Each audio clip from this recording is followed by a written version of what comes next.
নিরামিষ দিনে কি খাবে ভাবছো? চলো চটজলদি বানিয়ে ফেলা যাক এইরকম একটা সাবুর খিচুড়ি। প্রথমে 250 গ্রাম বড় দানা সাবু নিয়ে নিতে হবে, সেটাকে ভালো করে ধুয়ে ভিজিয়ে রাখতে হবে। তারপর সমপরিমাণ মুগ ডাল নিয়ে হালকা নাড়াচাড়া করে ধুয়ে সেদ্ধ বসিয়ে দিতে হবে। তারপরে একটু হালকা করে তেল দিয়ে কিছু কপি ভেজে নেবো। কপিটা ভাজা হয়ে গেলে তুলে নেবো। তারপর ওই কড়ার মধ্যে দিয়ে দেবো কিছু কাজু আর কিশমিশ, সেটাকেও ভালো করে রাঙা রাঙা করে ভেজে তুলে নেবো। তারপর ওই তেলের মধ্যে দিয়ে দেবো ফোড়ন, শুকনো লঙ্কা, তেজপাতা, গোটা জিরে আর গোটা গরম মশলা। তারপর সেটাকে নাড়াচাড়া করে নিয়ে দিয়ে দেবো একটা টমেটোর কুচি। টমেটো কুচিটা ভাজা হওয়ার জন্য দিয়ে দেবো একটু সামান্য নুন।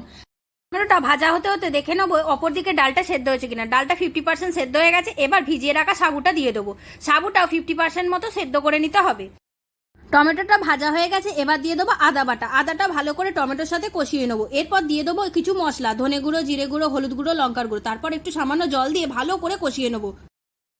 মশলাটা খুব ভালোভাবে কষানো হয়ে গেছে। এবার দেখে নিলাম সাবুটাও 50%-এর মতো সেদ্ধ হয়ে গেছে। এবার দিয়ে দেবো ভেজে রাখা কাজু, কিশমিশ আর ফুলকপি। আর দিয়ে দেবো কষিয়ে রাখা মশলা। দিয়ে 10 মিনিটের মতো খুব ভালোভাবে ফুটিয়ে নিতে হবে। এর মধ্যে দিয়ে দেবো গরম মশলা আর ঘি। তাহলেই রেডি হয়ে গেল আমার সাবুর খিচুড়ি। এবার গরম গরম সার্ভ করে নাও।